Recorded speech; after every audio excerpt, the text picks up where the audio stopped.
Bueno, buenos días a todos, ya somos muchísimos los participantes, vamos 96 ya en Zoom, así que les recuerdo, bueno, los que no pueden ingresar a través de Zoom, también hoy por la cantidad de inscriptos tuvimos que conectarnos a través de YouTube Live, así que también ahí les pasamos el link para que puedan unirse al YouTube de Antena.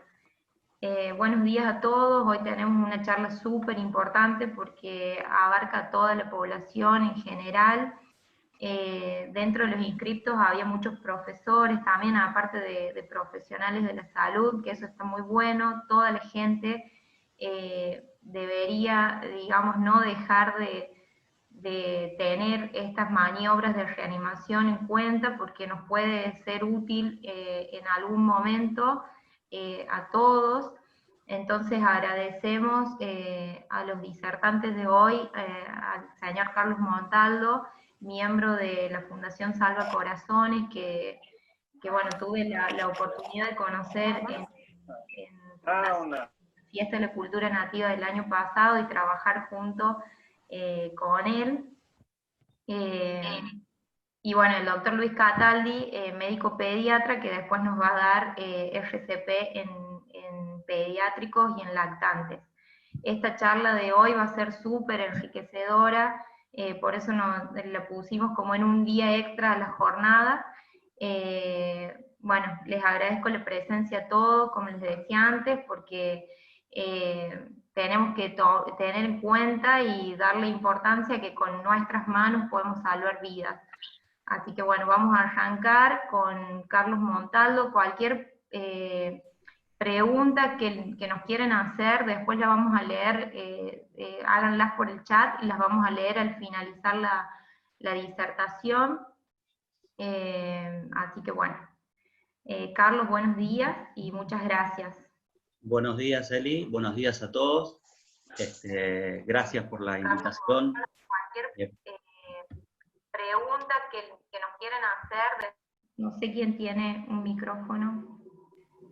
No, se estaba escuchando lo de YouTube, claro. Bien. Bueno, gracias por la invitación para un tema tan importante. Para nosotros es tan importante que, bueno, decidimos crear la Fundación Salva Corazones y tenemos un objetivo que es tratar de salvar la mayor cantidad de vidas posibles. ¿De qué forma?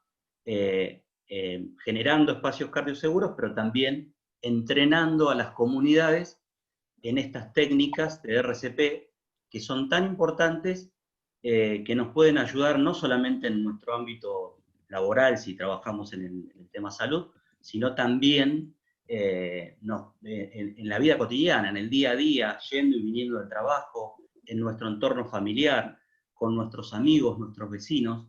Entonces es muy importante aprender RCP. Así que bueno, les agradezco a todos los que están conectados para aprender un tema tan importante. Bueno, vamos a empezar ahí vamos a compartir la presentación. Vamos a hacer una presentación teórica y después vamos a ver un video de unos 6 minutos. Así que bueno, empezamos con la presentación en PowerPoint. Bueno, vamos a hablar de RCP en adultos y vamos a hablar del uso del desfibrilador automático externo, del DEA. ¿Por qué estas dos cosas tienen que ir en conjunto? Y porque son la técnica más adecuada y la mejor herramienta que hay para poder lograr salvarle la vida a una persona que sufrió un paro cardíaco. Bueno, acá hay una breve reseña de algunas cuestiones. Como les decía Eli, soy el presidente de la Fundación Salva Corazones, pero aparte trabajamos con un centro de entrenamiento y distintas cuestiones. Fui bombero voluntario, soy paramédico, formador de instructores y otras cosas más que, bueno, nada, son simplemente papeles. Bien, esto esta filmina la puse porque quizás hay un montón de gente del otro lado que no conoce qué es lo que hacemos y desde qué punto nosotros hablamos de la reanimación cardiopulmonar. Más allá de ser instructor y de haberme formado como instructor, nosotros cubrimos eventos cardioseguros. Como podrán ver en la filmina, cubrimos qué es un evento cardioseguro. Es un lugar donde hay desfibriladores y personal entrenado para responder en menos de 2 minutos en cualquier punto del evento. Eso es un evento cardioseguro. Nosotros hemos cubrido más de 500 eventos entre recitales, finales de rugby, maratones, medias maratones. Hemos cubrido eventos de 50 asistentes a cubrir eventos de más de 200.000 asistentes. Le brindamos cardioprotección a más de 2 millones de personas. Tenemos 2.300 horas de experiencia en cobertura de eventos.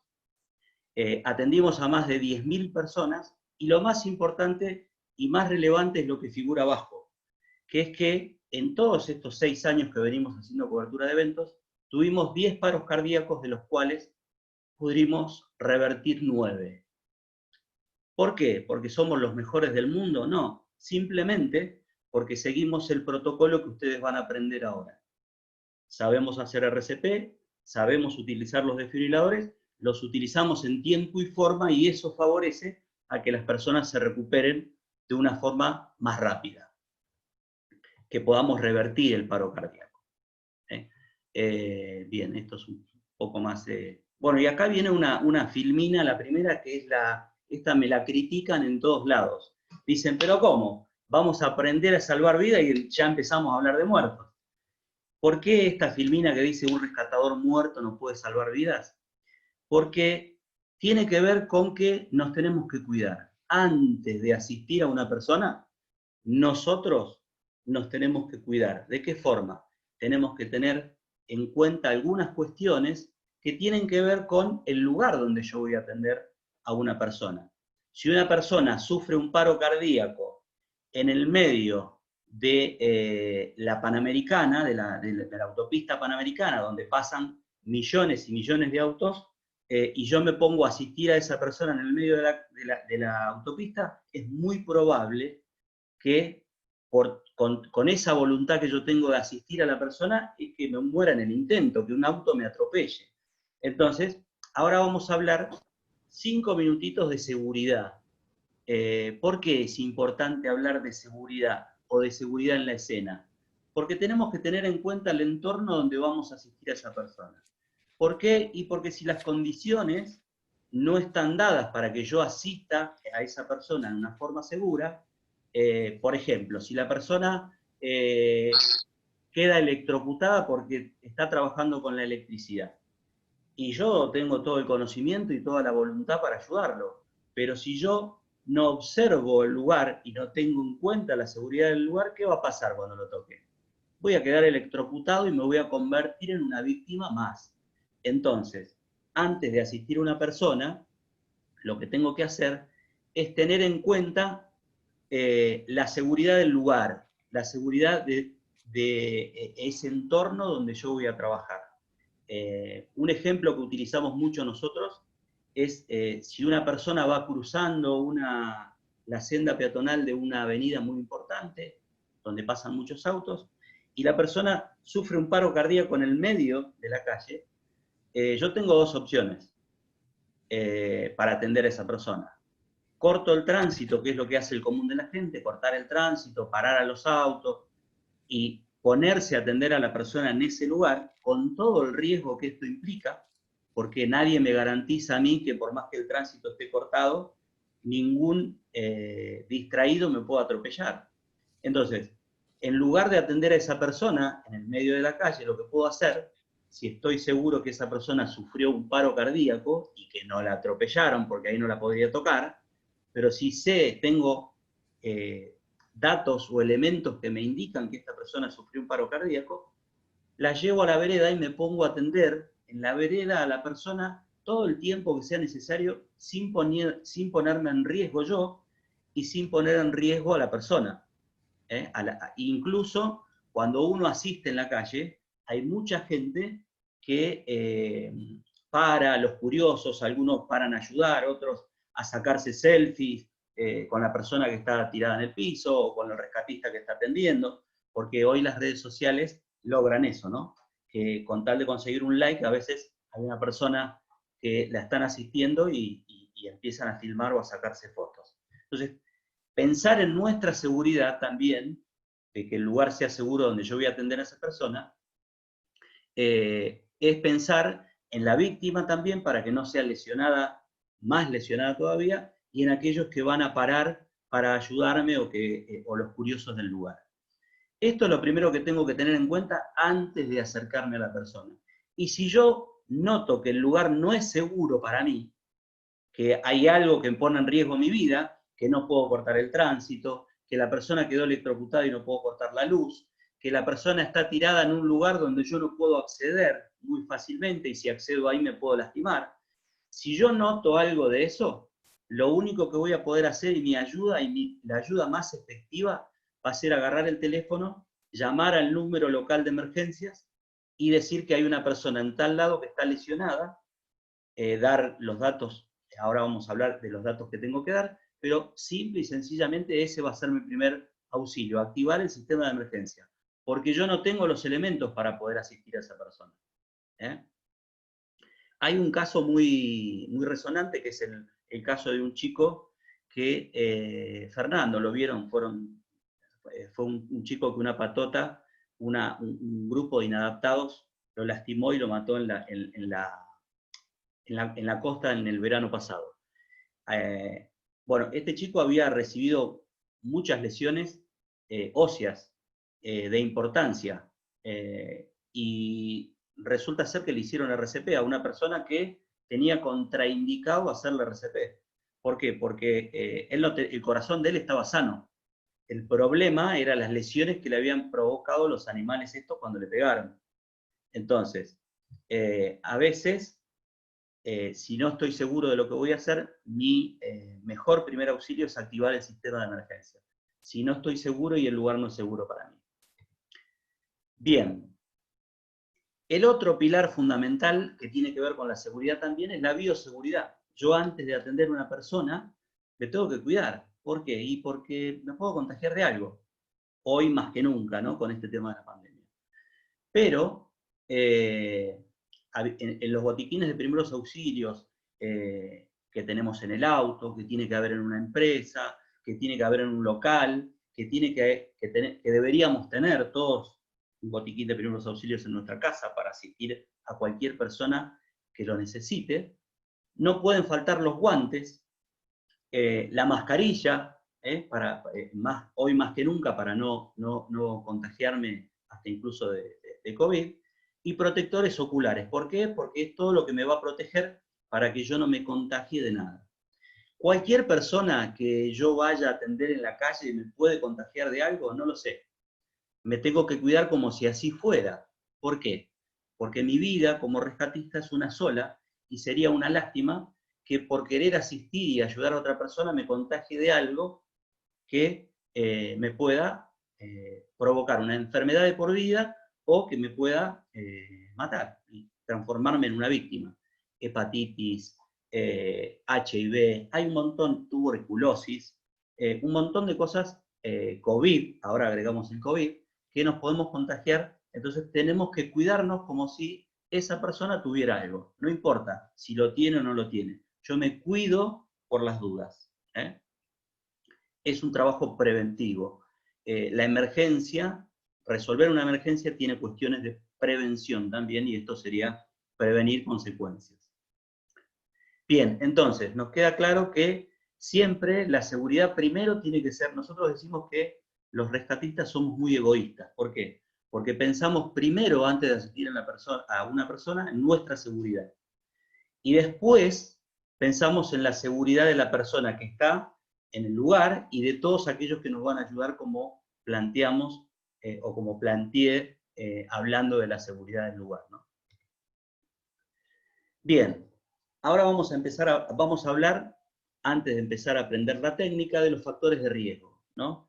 Que yo me puedo contagiar, recién hablamos de qué me podía contagiar o qué no, y ahora vamos a hablar de los factores de riesgo de una persona que se predisponga a tener un paro cardíaco, un paro cardiorrespiratorio.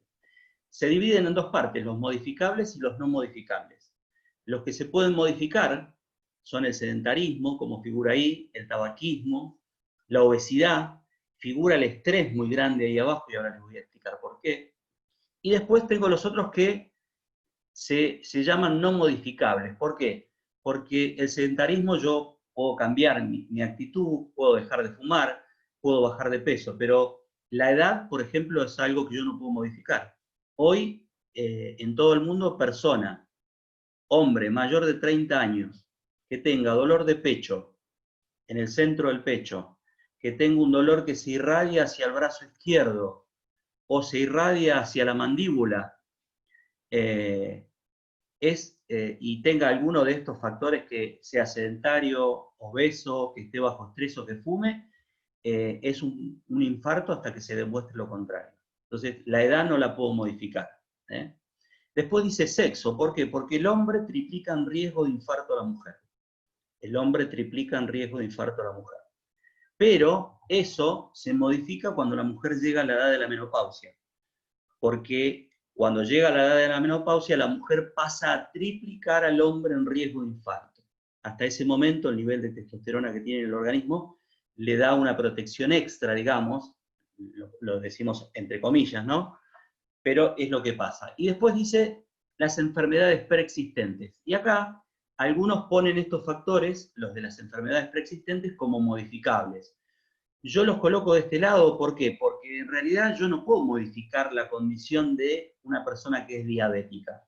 Yo puedo controlar la enfermedad si la persona toma la medicación y se controla. Una persona que es hipertensa, puedo controlar la enfermedad, pero no la puedo modificar. Entonces, las enfermedades preexistentes son factores de riesgo que no se pueden modificar.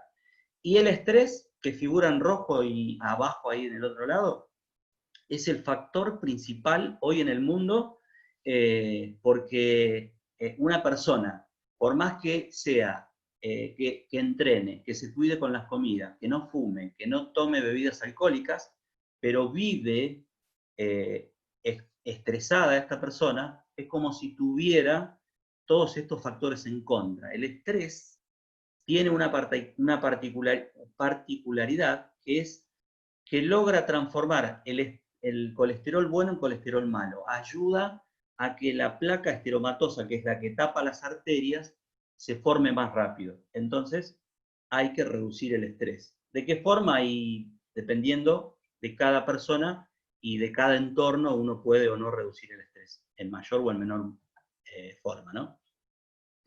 Bien. La parte fundamental del éxito en la reanimación cardiopulmonar tiene que ver con la cadena de sobrevida. Yo les dije hoy al principio, cuando les mostré las estadísticas, les dije que si nosotros tuvimos éxito en la atención de los paros cardíacos, ¿por qué? Porque nos guiamos por la atención de la cadena de supervivencia o la cadena de sobrevida. Se compone de 5 eslabones, que si yo logro que estos 5 eslabones se cumplan consecutivamente, voy a lograr que esa persona que sufrió un paro cardíaco tenga hasta un 80% más de posibilidades de sobrevivir. El primer eslabón es activar el sistema de emergencias médicos. Si yo estoy en la calle y tengo que activar el sistema de emergencia, el número local de emergencias en todo el país, el número de sistema de emergencias público es el 107. El 107 es el que me contacta con el sistema público de emergencias, con las ambulancias. Si yo estoy en mi casa, el número de emergencias es de la obra social o la prepaga que yo tenga. ¿Qué datos tengo que dar cuando yo activo el sistema de emergencia? 3 datos fundamentales. El lugar donde se provocó la emergencia, lugar específico, dirección, puntos de referencia para que puedan acceder al lugar o para que puedan llegar. Después, le tengo que decir la cantidad de víctimas que hay en el lugar, porque se supone que por cada víctima tiene que ir una ambulancia. Y en tercer lugar, le tengo que hacer un breve relato de lo que está pasando y de lo que estamos haciendo. Por ejemplo, si yo tuviera una persona en paro cardíaco y la estoy asistiendo o la voy a asistir, lo que yo debería decir es: estoy en la calle Rossetti, 395. Hay una persona que está inconsciente, no respira y no tiene pulso, le estamos haciendo RCP y hay un desfibrilador en el lugar. Eso sería básicamente el relato cuando yo activo el sistema de emergencia.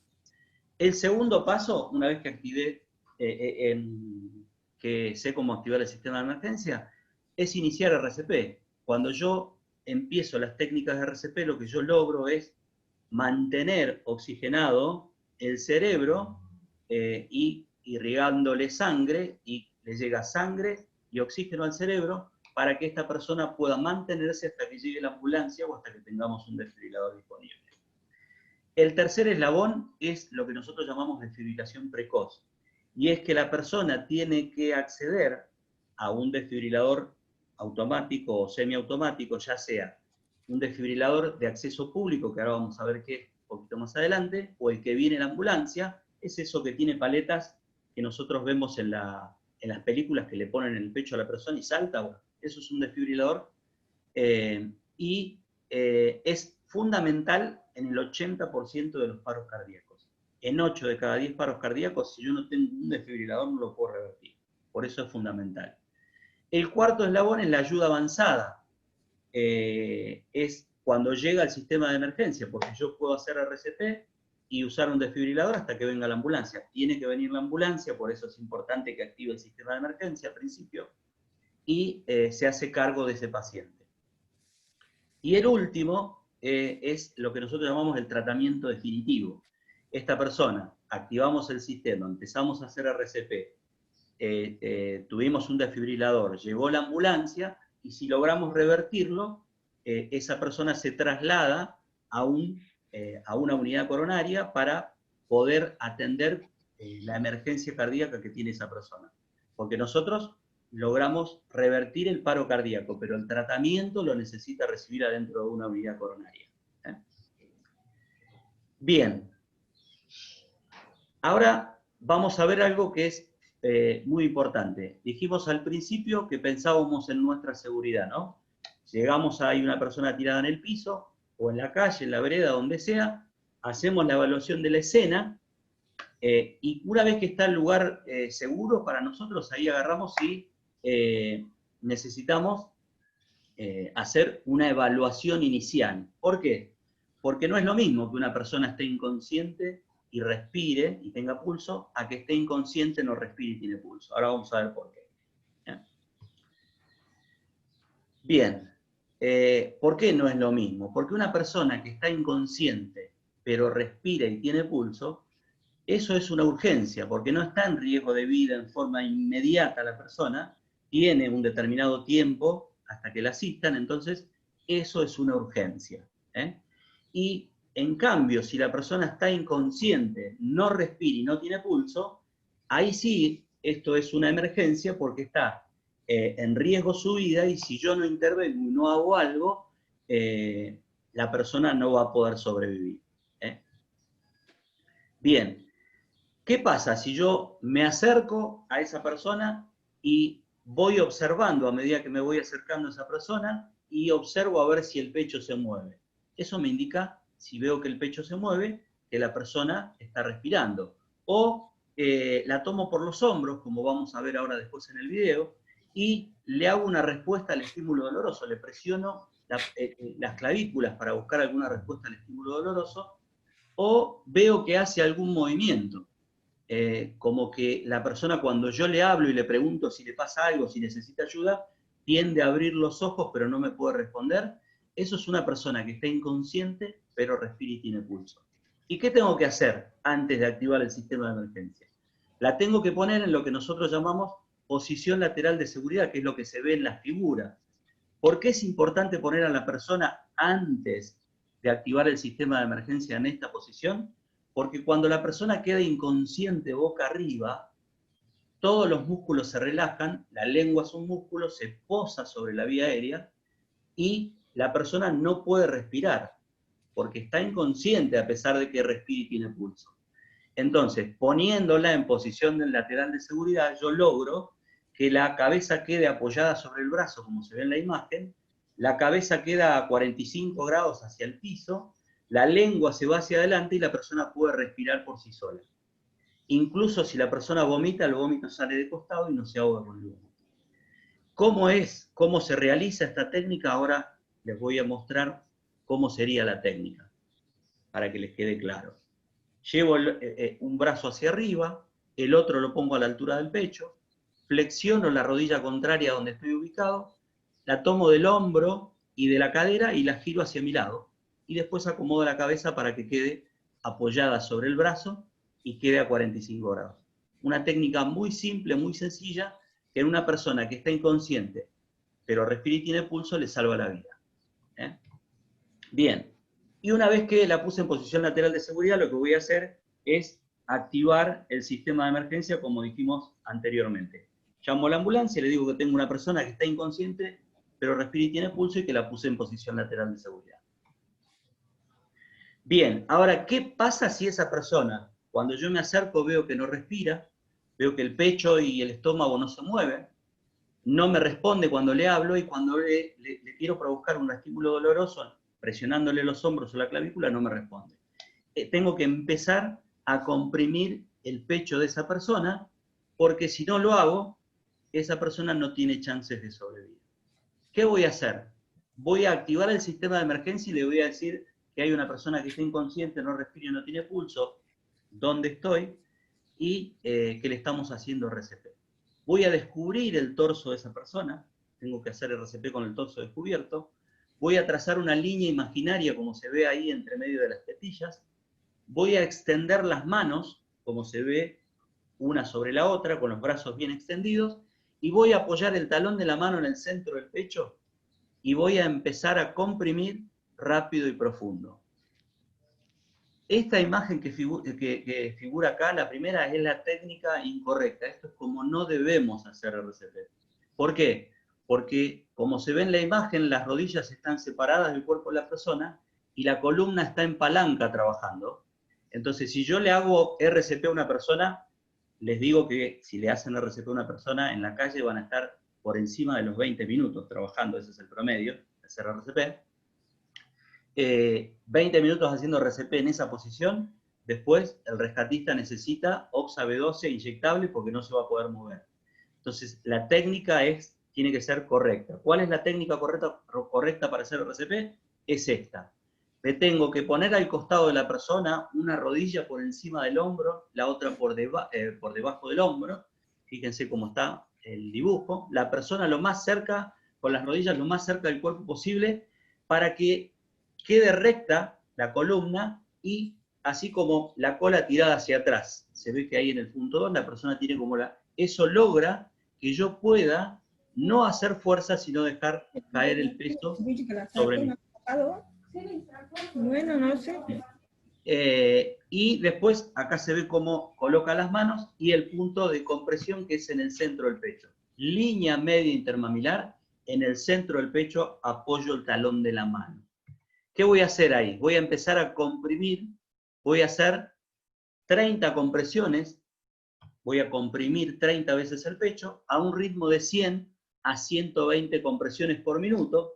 Ese es el ritmo. Para poder guiarme en el ritmo, tengo que, vieron que los músicos se guían con el pie para poder llevar el tiempo. Bueno, nosotros en RCP lo que hacemos es, para llevar el tiempo, es tararear una canción o tener una canción fijada mentalmente, que es Macarena.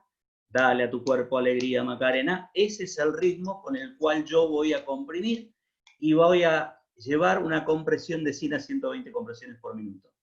Esto que dice abajo, de entre 5 y 6 centímetros, tiene que ser rápido y profundo. Es difícil medir la profundidad de la compresión, pero tiene que ser rápido y profundo. Lo ideal es entre 5 y 6 centímetros de profundidad, pero no tenemos forma de medirlo. Tenemos que comprimir rápido y profundo. Bien, una vez que realicé las 30 compresiones, tengo que hacer una ventilación. ¿De qué forma puedo hacer una ventilación? Tengo que tener una máscara pocket, como se ve en esta imagen. Fíjense cómo la persona hace las dos ventilaciones.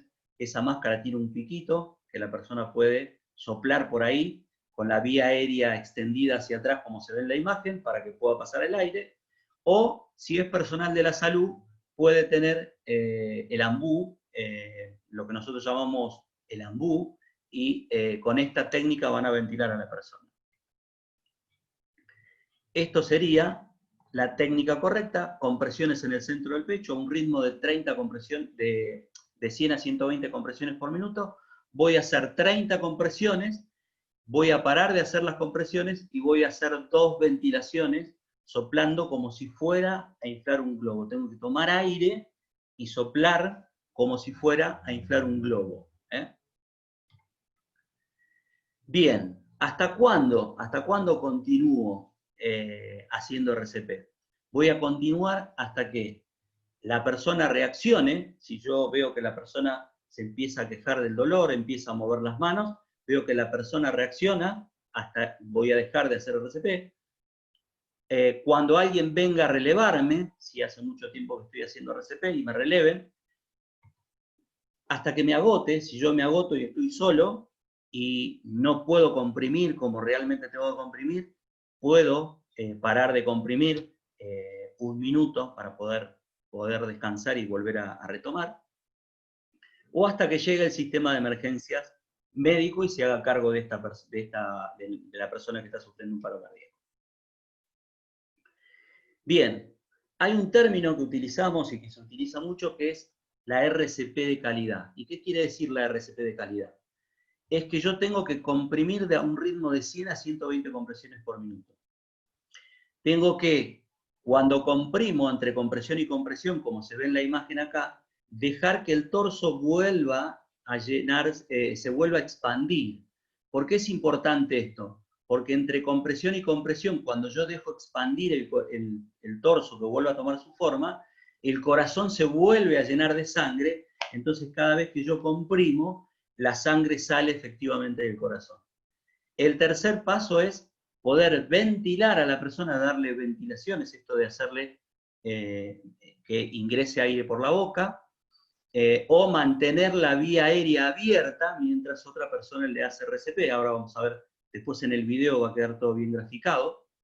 Y que las interrupciones, si estoy trabajando con otro rescatista o si estoy haciendo compresiones y ventilaciones, cuando nos reemplazamos, esas interrupciones no sean menores a, no sean mayores a 10 segundos.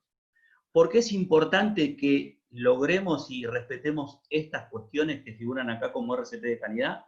Porque cuando yo logro este ritmo de compresión, mantener la vía aérea y no interrumpir por más de 10 segundos entre un rescatista y el otro, lo que nosotros llamamos la perfusión cerebral mínima, que es que simplemente que la sangre y el oxígeno lleguen al cerebro, se cumple. Si yo comprimo 80 compresiones, 50 compresiones por minuto, la sangre y el oxígeno no llegan al cerebro. Si yo no dejo que el torso se expanda bien y se llene el corazón de sangre, la sangre no llega al cerebro. Y si interrumpo por más de 10 segundos, va a pasar exactamente lo mismo. Por eso es muy importante, cuando hacemos RCP, respetar esto. Hay un concepto nuevo con respecto a la reanimación cardiopulmonar, y es que se pueda reconocer el paro cardíaco en forma temprana, que se pueda activar el sistema de emergencia lo más rápido posible para que la ambulancia o el desfibrilador lleguen lo más rápido posible, que comencemos a hacer RCP si la persona lo necesita lo más rápido posible, que la persona acceda a un desfibrilador dentro de los primeros 4 minutos. ¿Por qué es esto? Porque en los primeros 4 minutos de producido el paro cardíaco es cuando más chance tiene la persona de revertir el paro cardíaco, hasta un 80%. Y que pueda recibir un tratamiento definitivo y avanzado la persona, ¿no? Bien, ahora, hablamos de 30 compresiones, 2 ventilaciones para las personas que tienen una máscara para hacer ventilaciones, personal de la salud, o lo que llamamos ambú, que es personal, que también lo utiliza el personal de la salud. ¿Qué hace el común de la gente una vez que estableció que el lugar es seguro para ella? Que no hay ningún riesgo, que se acerca a la persona y ve que el pecho no se mueve, que no responde cuando le hablan, y que cuando le tocan los hombros y le hablan en voz alta y la persona no responde, activen el sistema de emergencia, descubran el torso, y como no están entrenados en utilizar una máscara de reanimación o utilizar un ambú, empiecen simplemente con el pecho descubierto a comprimir el pecho de la persona a un ritmo de 100 a 120 compresiones por minuto. Comprimir, entonces persona que no es persona común, que no tiene relación con la salud, que no tiene elementos para hacer ventilaciones, para darle respiración a la persona, lo único que va a hacer es descubrir el torso y empezar a comprimir el centro del pecho rápido y profundo, a un ritmo de 100 a 120 compresiones por minuto, esto que dice 5 a 6 centímetros de profundidad, y empieza a comprimir sin parar de 100 a 120 compresiones por minuto. Lo que voy a tener que hacer es que alguien me ayude y mantenga la cabeza de la persona tirada hacia atrás, para que cada vez que yo comprima pueda ingresar un mínimo de aire en los pulmones de la persona.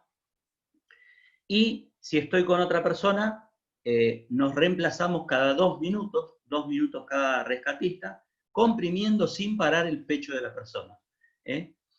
Uno comprime y el otro abre la vía aérea, hasta que llega el sistema de emergencia o hasta que llega el personal entrenado y va a empezar a hacer compresiones y ventilaciones. Esto es lo que se conoce como RCP solo con las manos, que es para aquellas personas que no son personal de la salud.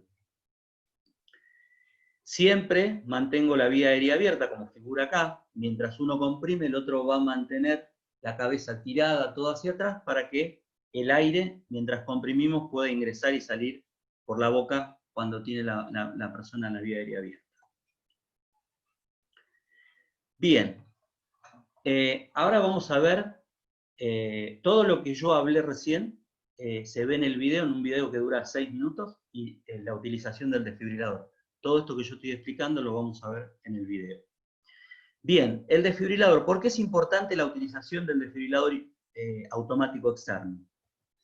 Es importante porque en el 80% de los paros cardíacos, en adultos, 8 de cada 10 paros cardíacos, se producen por 2 patologías. Una se llama fibrilación ventricular y la otra taquicardia ventricular sin pulso. Y si no tengo un desfibrilador no lo puedo revertir, por eso es importante en los adultos. En 8 de cada 10 paros cardíacos pasa esto, y si yo no tengo un desfibrilador no lo puedo revertir. Porque también aumenta un 75% las posibilidades de sobrevida. Si yo le empiezo a hacer RCP y la persona dispone de un desfibrilador rápido porque hay en el lugar o porque vino la ambulancia rápido, tiene un 75% de posibilidades de sobrevida. Nosotros tuvimos de 10 paros cardíacos, revertimos 9, el 90%. ¿Por qué? Porque teníamos el desfibrilador disponible en 2 minutos. Y después es importante utilizar un desfibrilador o saber utilizar un desfibrilador, porque cualquier persona entrenada que hace un curso o que ve un video lo puede utilizar. Porque no es que ustedes van a tener que ser cardiólogos e interpretar, simplemente el equipo cuando lo prendan le va a decir lo que tienen que hacer. Y si el equipo cuando lo analiza no indica descarga, por más que ustedes quieran apretarle el botón y darle una descarga a la persona, no lo van a poder hacer. Por eso es que lo puede usar cualquier persona y no es necesario usar médico. Y porque es la herramienta más efectiva para ser utilizada en forma inmediata. Bien, los parches, ¿cómo van colocados? Se diferencian los parches de cómo van colocados en el adulto y cómo van colocados en el niño. En el adulto van colocados de esta forma. El dibujo que tiene el parche, que tiene el desfibrilador, que viene en un sobrecito que está junto con el desfibrilador, lo abrimos y el dibujo me indica dónde van colocados. En el adulto van colocados de esta forma, como se ve acá, y en los niños de 0 a 8 años van colocados uno en el centro del pecho, el que tiene el dibujo del corazón, y el otro va colocado en la espalda a la misma altura. ¿Esto por qué es? Porque necesitamos, cuando utilizamos el desfibrilador, que la corriente atraviese el corazón y lo pare por completo y vuelva a encontrar su ritmo normal. Eso es lo que hace un desfibrilador. Bien, muerte súbita para finalizar ya, y así vamos al video. En la Argentina se mueren 40.000 personas por año. Es una super pandemia esto. con la cual por eso la Fundación Salva Corazones decide trabajar sobre esto y fomentar la lucha contra la muerte súbita. De 109 a 110 casos por día, 4 a 5 casos por hora hay. Mientras nosotros tenemos esta charla de RCP en adultos que dura 1 hora, se van a morir de 4 a 5 personas en nuestro país. Bien, ¿cuáles son las herramientas necesarias para luchar contra el paro cardíaco y la muerte súbita? La prevención, trabajar en la prevención, fomentar la educación, el entrenamiento en la RCP, la vida saludable y la buena alimentación, planificar la respuesta, planificación, tiene que haber desfibriladores, gente entrenada, y tiene que haber desfibriladores y gente entrenada para poder responder. Bien, hasta acá la parte teórica. Ahora les muestro el video para que todo se grafique un poco mejor y después seguimos con las preguntas y la última parte.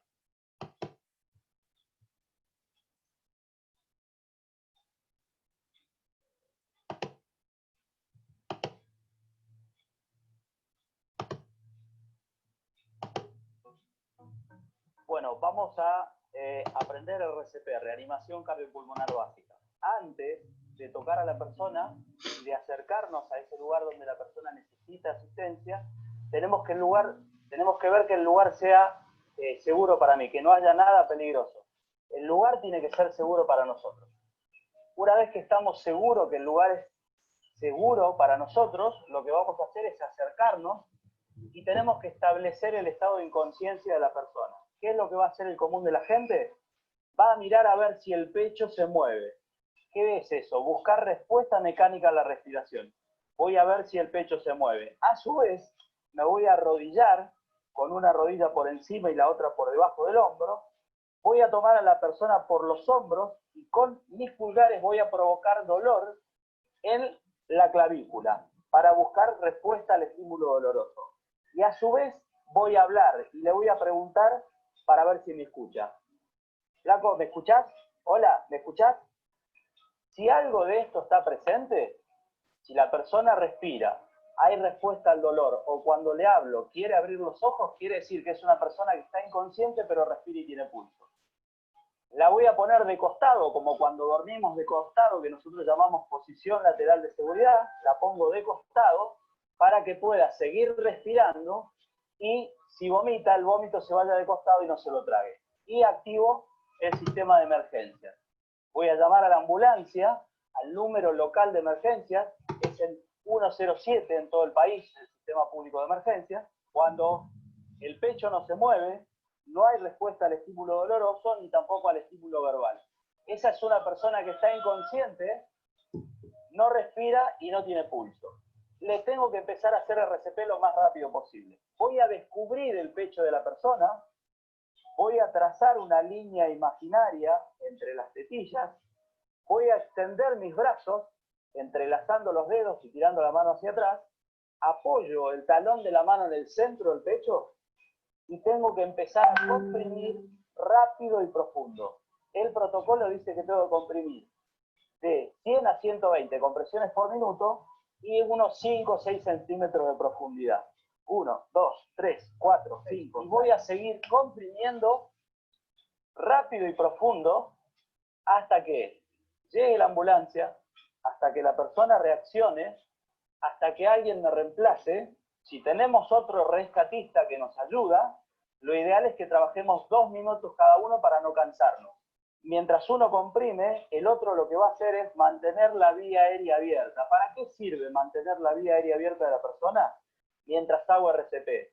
Cuando yo comprimo el pecho, el aire sale porque tiene la vía aérea abierta. Y cuando dejo de comprimir, el torso hace un efecto de fuelle y hay un intercambio gaseoso mínimo que lo que va a hacer es retardar el daño neurológico. Porque el tema o el problema principal de la persona que está inconsciente, no respira y no tiene pulso, es que el oxígeno y la sangre no le llegan al cerebro. Lo que puedo hacer es buscar algo mullido y colocárselo abajo de la línea de los omóplatos. ¿Para qué? Para que la cabeza quede hiperextendida sola. Cuando viene alguien a ayudarme, le sacamos esto, la persona sostiene y seguimos trabajando. Eso es la reanimación cardiopulmonar básica. Ahora, ¿hasta cuándo dijimos que podíamos hacer RCP? Hasta que llegue la ambulancia o hasta que llegue un desfibrilador automático externo, que es lo que tenemos acá al lado. El desfibrilador automático externo es algo sumamente necesario en el 80% de los paros cardíacos en adultos. De 8 de cada 10 paros cardíacos se producen por dos patologías, una se llama fibrilación ventricular y la otra taquicardia ventricular sin pulso. Esas son el 80% de los paros cardíacos y si no tengo un desfibrilador no lo puedo revertir. Si no tengo un desfibrilador automático, tengo que esperar a que venga la ambulancia con el otro que tiene paletas, que hacen exactamente lo mismo los dos. La diferencia es que si yo tengo un desfibrilador manual y no soy médico, un desfibrilador automático externo y no soy médico, lo puedo utilizar.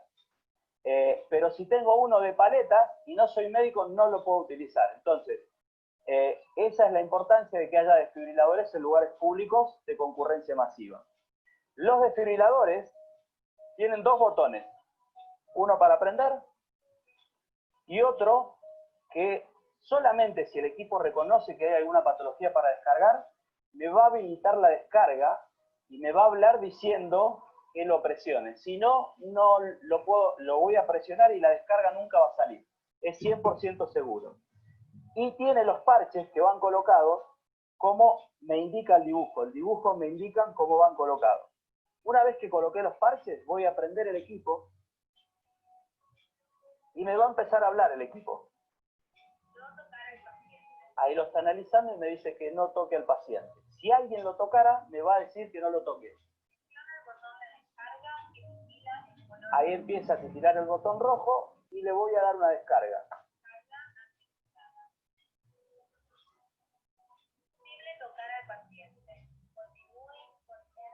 Me dice que es posible tocar al paciente y voy a empezar a hacer RCP al ritmo que me indica el desfibrilador. Acuérdense que tengo que comprimir rápido y profundo, a un ritmo de 100 a 120 compresiones por minuto y de 5 a 6 centímetros de profundidad. Y así hasta que el equipo me diga que me detenga. Cada 2 minutos lo va a analizar y le va a decir que lo vuelva, que lo deje de masajear, porque lo va a volver a analizar. Y ese es el proceso de la utilización de un desfibrilador.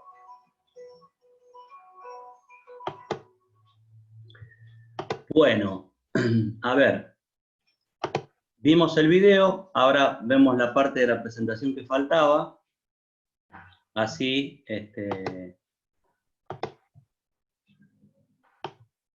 terminamos y damos lugar a las preguntas.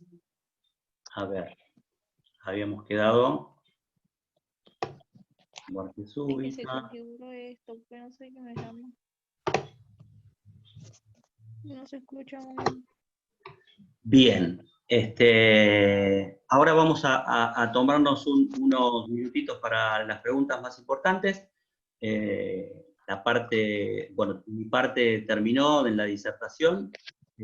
Vamos a ver las preguntas. Agradezco a Cultura Nativa por haberme invitado a dar esta charla. Y ahí abajo figuran los datos de contacto, por si quieren la presentación, si quieren el video, lo que quieran.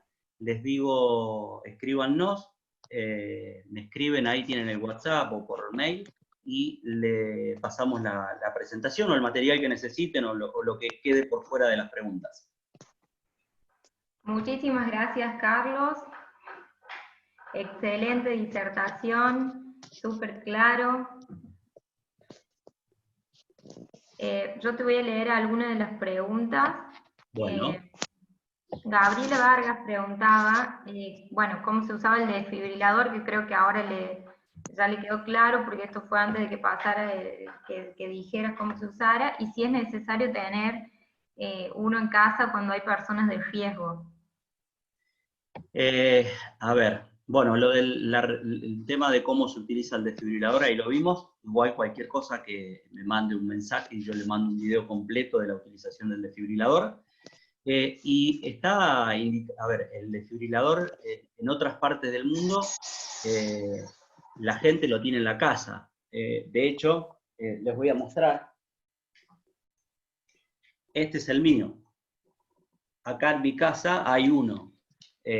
Más allá de porque me dedico a esto, porque sé la importancia y sé que la muerte súbita, a ver, el concepto de la muerte súbita es la cesación mecánica de la función del corazón y eléctrica en una persona que es aparentemente sana. O sea, ¿qué quiero decir con esto? Que cualquiera de las personas que estamos escuchando esta charla o viendo, compartiendo este momento, podemos sufrir un caso, una muerte súbita, un paro cardíaco. Nadie, si bien hay factores que los predisponen, pero el gran problema que tiene tener un desfibrilador en la Argentina es que es caro. Vale $2.000 masiva. O sea que estamos hablando de 2.000, casi $2.400. Entonces es caro. En otras partes del mundo vale $600. Entonces, sí, pero si pueden comprarlo y lo pueden tener, sí es bueno tener un desfibrilador. Nada, es una buena inversión. Bien. Después, bueno, ¿por qué se da la muerte súbita? ¿Por qué se da la muerte súbita? Sí.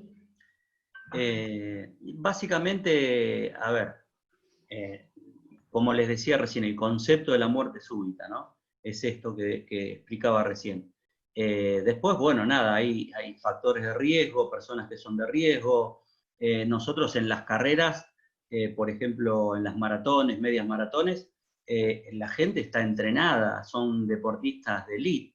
Y han habido casos de nosotros, de los 10 paros cardíacos que tuvimos 7 fibrilaciones ventriculares y ninguno tenía una patología de base, o sea, no tenían un problema, el corazón era sano. O sea que se puede dar por un montón de factores, pero en realidad el concepto de la muerte súbita es para aquellas personas que no tienen ninguna patología de base y son personas sanas y sufren una muerte súbita, ¿no? Bien. Otra pregunta es si en la PLS a la persona se le coloca en posición lateral sobre un lado determinado o puede ser indiferente, derecho o izquierdo.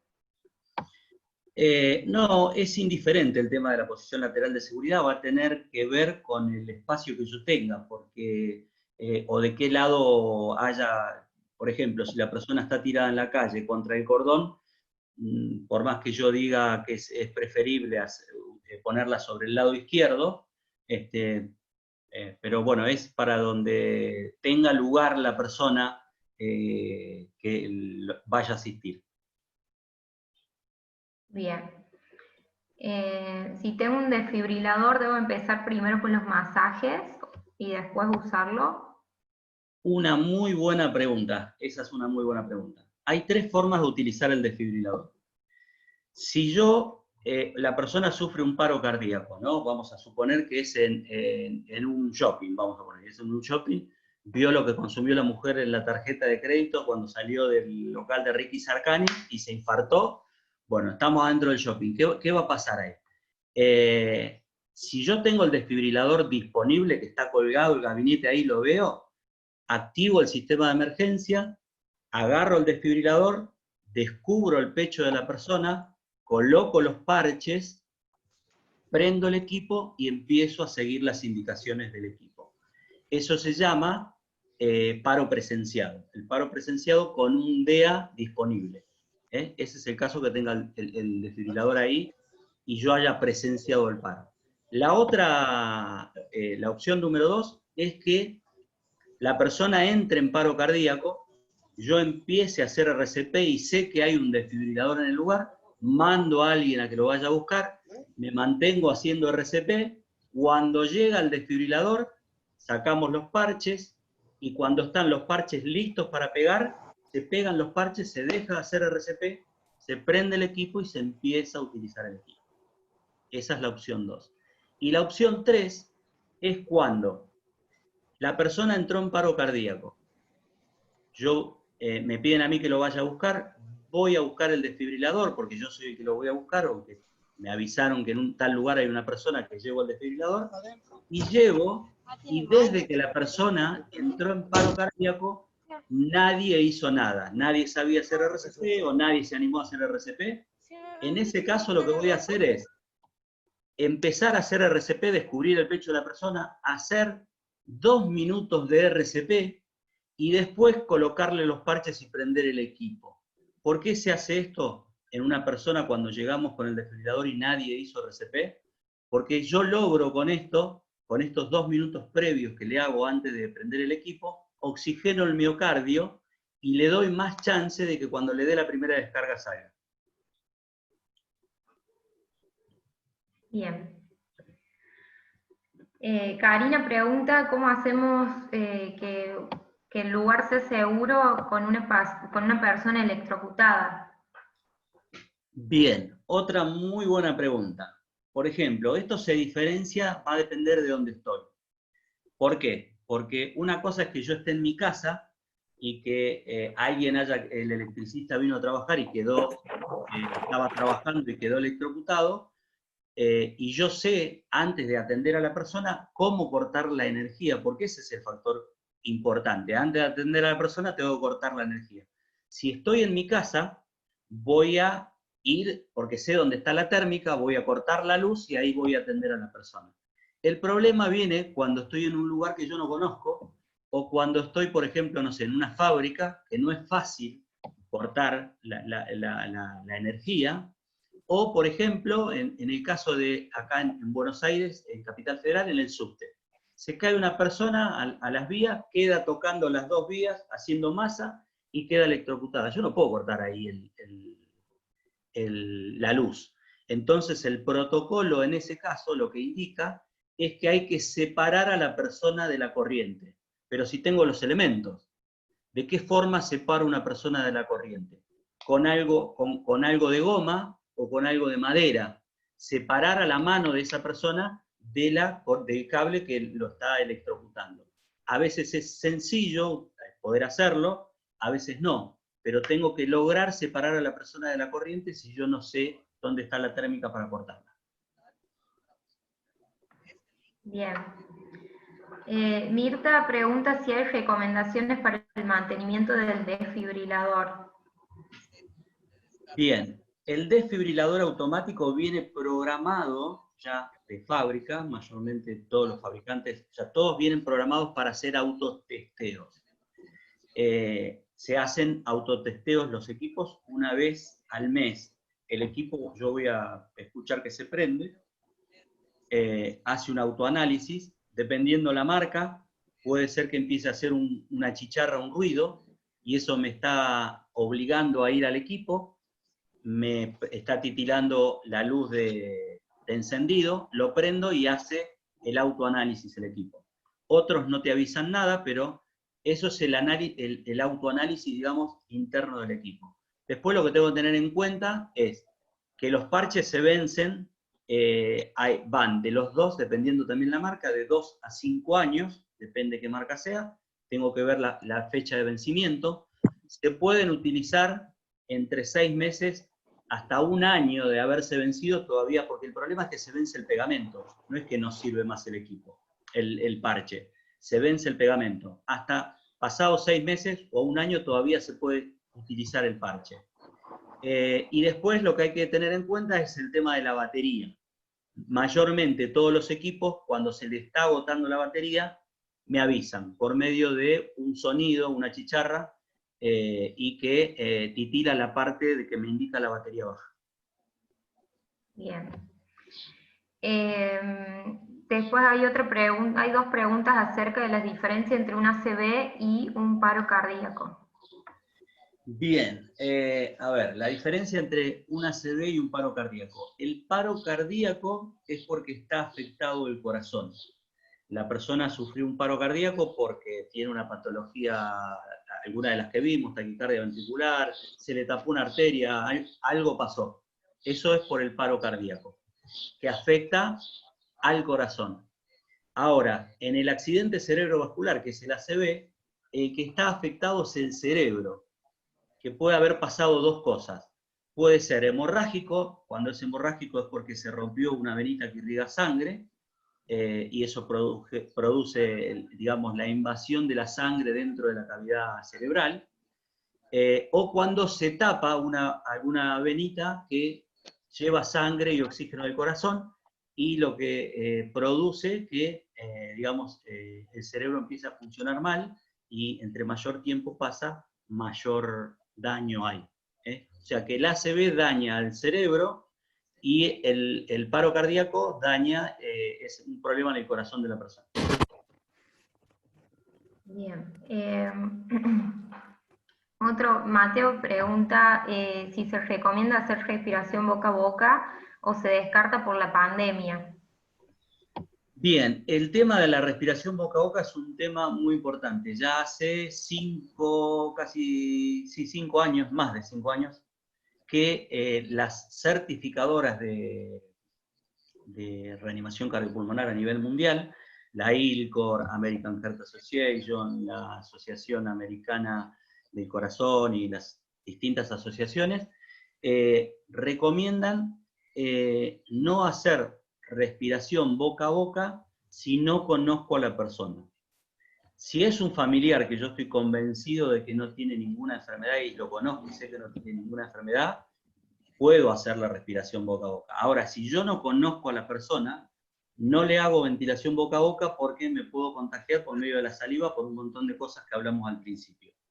Entonces, por eso al final, vieron que yo les mostré primero haciendo ventilaciones con distintos equipos, no hablé de la ventilación boca a boca, y en la última parte mostramos RCP solo con las manos, porque si no conozco a la persona y no tengo elementos para hacer ventilación, como es la máscara o el ambú que mostramos, y no conozco a la persona, no es un familiar, una persona que yo conozco, no está recomendado, ya termina siendo una decisión personal, dicen las certificadoras, de hacer o no hacer ventilación boca a boca, pero no está recomendado. Ahora, si es un familiar, obviamente uno sí va a hacerlo, ¿no? Lo puede hacer. Bien. En el caso de una persona embarazada, preguntan si el RCP es lo mismo, son los mismos pasos. Bien, otra pregunta muy buena.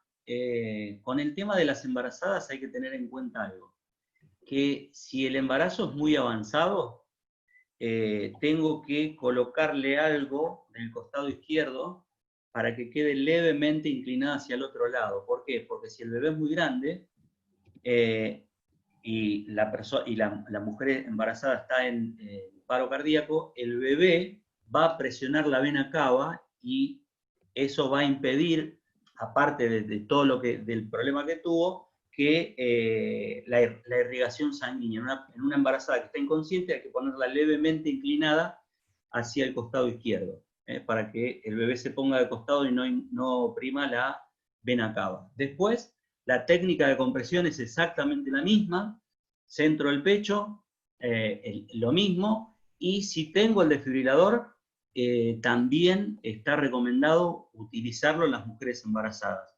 ¿Por qué? Porque, y esto tiene una explicación muy interesante que voy a aprovechar a hacerla, porque muchas veces se retarda la reanimación en una embarazada pensando, o en utilizar el desfibrilador pensando en que le van a hacer mal al bebé.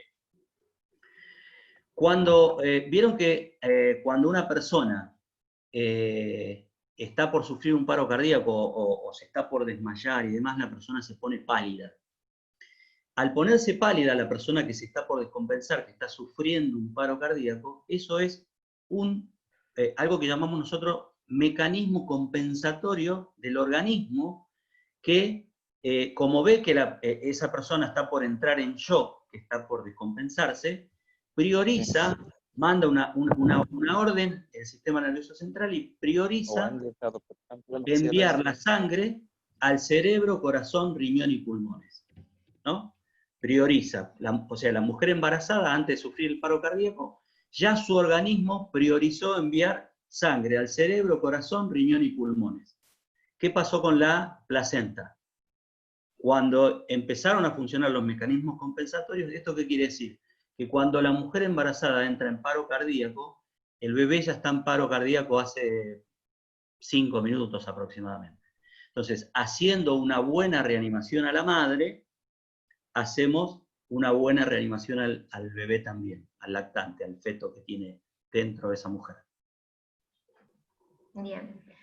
Hay muchas preguntas, Carlitos. Otra es si al usar el DEA es necesario sacar los elementos metálicos que puede tener el cuerpo. Bien, a ver, con respecto había un mito hace unos cuantos años con respecto al tema de las mujeres, mayormente por el aro metálico del corpiño. Entonces, hace muchos años se recomendaba sacarle el corpiño si tenía aros metálicos el corpiño. Hoy está comprobado que si la persona tiene una pulsera, si tiene un anillo, si tiene una cadenita, no hay conducción, una gran conducción y una pérdida de energía, de que se disipe la energía. Entonces, lo que sí es importante, que esto nos pasó, capacitamos a personal de un barco, de estos barcos que van a pescar en altura y demás, y digamos, el piso de del barco es metálico. Entonces, si el piso donde voy a asistir a esta persona es metálico, ahí sí tengo que tener en cuenta que no esté mojado, porque voy a tener que aislar. Entonces, en ese caso, nosotros le recomendamos a la gente del barco que, junto con el desfibrilador, pusieran un aislante, que puede ser la tabla espinal que se utiliza para inmovilizar a una persona, o puede ser un aislante de esos que se utilizan para las bolsas de dormir. Algo que me aísle del metal. Pero después, con las cosas que tenga puesta la persona, no hay problema. Con respecto a las preguntas, Eli, si te parece que va a llevar mucho más tiempo, lo que podemos hacer es que entren al WhatsApp y que hagan las preguntas por ahí, así le damos lugar al doc y empieza con su charla, o si no, que escriban al mail y se las respondemos, pero por WhatsApp también lo pueden hacer. Están los datos al final ahí de la presentación, estaban los datos de contacto. Bien. Bueno. Y si querés los pongo acá en el chat, así les queda ahí también. Quedaron en realidad algunas por YouTube, Sí. pero por acá, por Zoom, ya contestamos todas. Bueno, listo. Ok. Bueno. Carlitos, hay gente en el chat del Zoom de YouTube que están preguntando, y el doctor Aníbal Mogro pregunta, él está en Alto la Sierra, Sí. si podría hablar sobre los ritmos no desfibrilables, por favor, ya que no todos cuentan con un DEA y sí con el convencional. Bien, sí, por eso nosotros pusimos en la filmina de la importancia del uso del desfibrilador, que las únicas dos que se necesitan desfibrilar, que son desfibrilables, son la fibrilación ventricular y la taquicardia ventricular sin pulso. Esas son las únicas dos. El resto no son ritmos desfibrilables y se combinan con tema de drogas y demás. Pero en definitiva, los únicos dos ritmos que se desfibrilan son la taquicardia ventricular sin pulso y la fibrilación ventricular.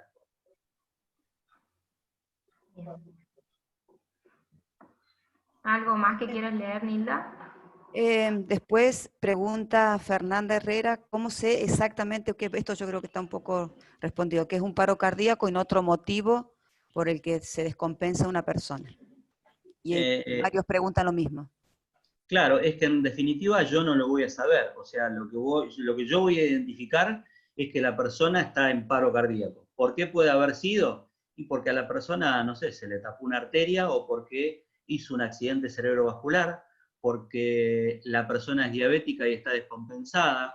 Hay un montón de cosas de patologías por las cuales pueden haber sido, pero a mí lo único que me interesa es, si sé hacer RCP, es reconocer que la persona está en paro cardíaco y actuar.